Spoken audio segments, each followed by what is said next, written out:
Good morning, everybody. Welcome into your FreightWaves Now Community Spotlight on this Thursday morning. I'm Kaylee Nix. We've got Thomas Wasson here on the line with us today.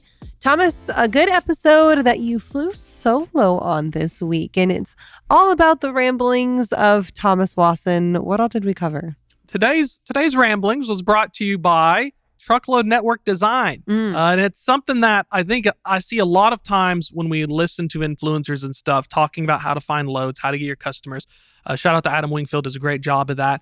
I wanted to share some of my experiences at a large carrier because it did feel like when you're dealing with thousands upon thousands of loads and stuff, it was just such an alien concept compared to the experiences of 99% of trucking. And it's just something fun to share, some of the war stories. Well, so when we talk about network design, I think it's really important that we contextualize it a little bit, because when we talk about the success versus failure of a trucking operation, whether it's enterprise or a smaller operation, a lot of it comes down to efficiencies, right? Yep. And we often talk about efficiencies and I guess kind of the right way to do things being in terms of like your freight mix, right? What you're hauling, who you're hauling for. And that gets a lot of press and a lot of emphasis, as it should. But it also depends where you're hauling to, right? And that's kind of where we talk about network design, is making sure that you're not only looking for efficiencies in what you're carrying, but where you're carrying it to, correct? Yeah, and that's the deceptively simple.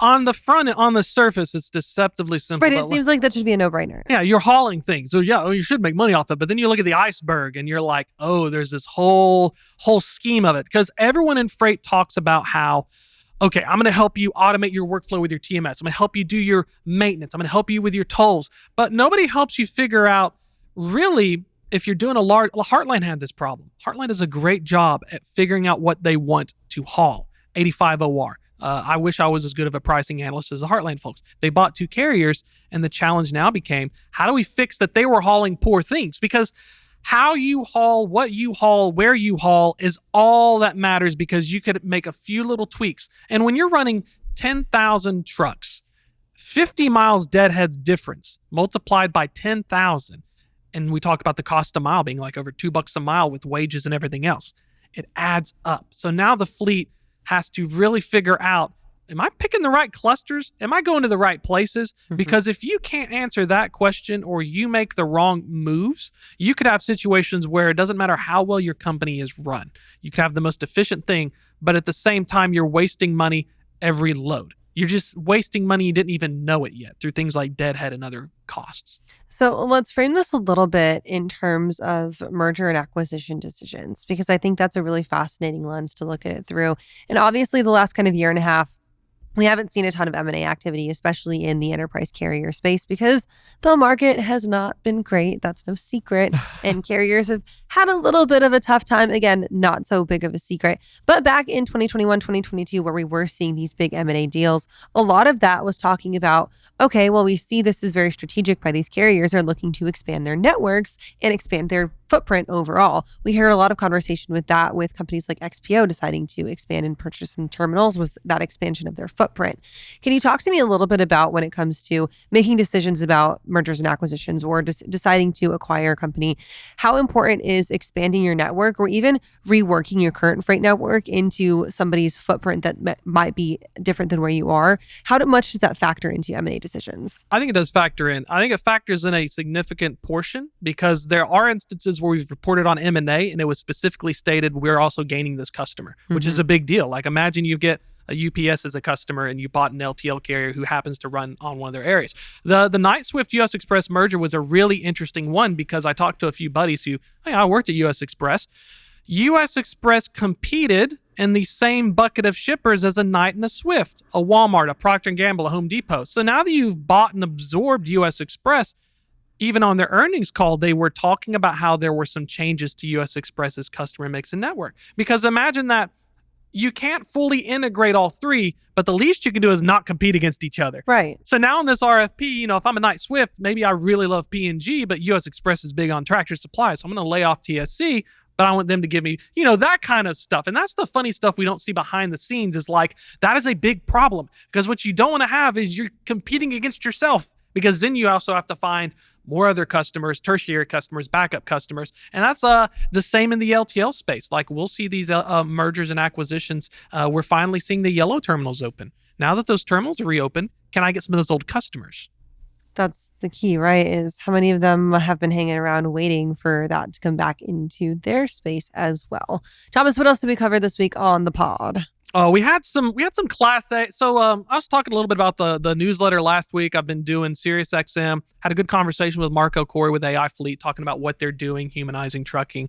Really cool stuff going on in that space. But I think the interesting thing right now, and I guess the biggest consensus, is the market is still weird.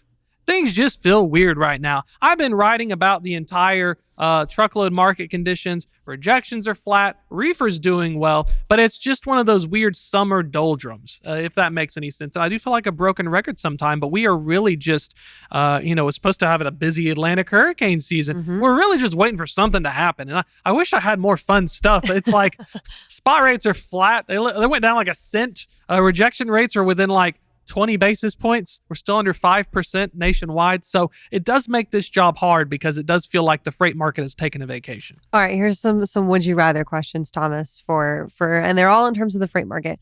Would you rather have a crazy up and down market swing or have a boring market?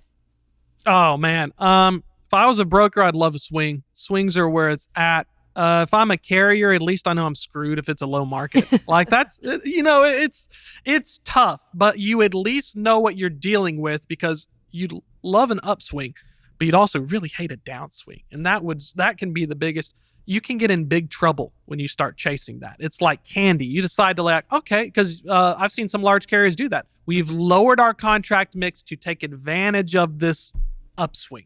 But then what happens when you piss off the customer and their rates go back below your contracted rate, and now you have a gap that you just have to fill, and the customers are like, oh, I remember you. Oh, yeah, I'll give it to you now for like 30 cents cheaper on your, they don't forget. So for trucking right now, it sucks, but it's better to know that it sucks than potentially it sucking more, or with the volatility. But as a broker, you need volatility. Brokers, I get it. yeah, I get what you're saying. You'd rather know at least that your situation is terrible than be teetering on the edge of knowing, like, am I about to lose all this money or not? Yeah, because your OR is fixed. At least with the investors, and if I'm a CEO, I can say, look, I know we're at 95 OR, but it's the bottom of the barrel. We know all of our costs. We've done everything we can. When it goes up incrementally, that margin's going to come back versus, oh crap, 30-point swing in the spot market. And then next thing you know, investors are like, well, why aren't you getting more on the contracted side? And you tell them it doesn't work that way. And they're like, well, I'm from, X and YZ investment portfolio. I don't care. I just plug your stuff in a spreadsheet. And then it gets awkward. Would you rather go into dispatch or go back into pricing? Oh, pricing. Oh my, Not even a question. Not even a hesitation. Called it Fleet Life. Dispatch is a hard job. It is. You never are going to be ahead. You're always going to have stuff screw up. That stuff will linger with you the entire week. It's chaos. Now, as a pricing analyst, it's more chill. Here's my RFP. I'm doing a little bit of pricing. I'm doing a little bit of analysis, but you're not in the trenches. So shout out to all the dispatchers, one truck or 100,000 trucks or however many. It's just, it requires a special type of person.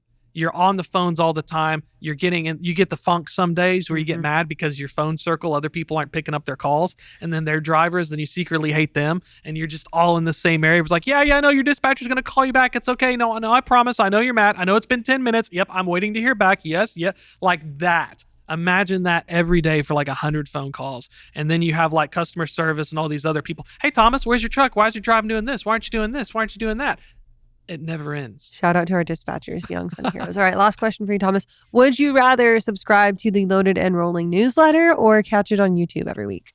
Oh, tough call. I'd always say both, but I mean, like reading the newsletter is fun because I'm putting out their little chunks of information that helps out. But it's so interesting with a podcast. Like, shout out to all the folks who are listening to it. Hopefully there's something useful, but you never really know when you're in this line of work how much of an impact you have. Right. And it's so much fun because every once in a while someone will walk up to me and they'll say, yeah, Thomas, really appreciated that. And that just makes my life meaningful. Makes his little heart flutter. So go subscribe to Loaded and Rolling, the newsletter, and go listen to the show. SiriusXM on Monday, Tuesday, Thursday night. Tuesdays and Thursdays this week and next week, 5 to 6 p.m. Eastern on 146. Reruns at 11 p.m. And then if you miss it, Monday, Wednesday, and Fridays, What the Truck during that segment as well. There we go. All right, Thomas, thanks for that. We will catch up with you next week.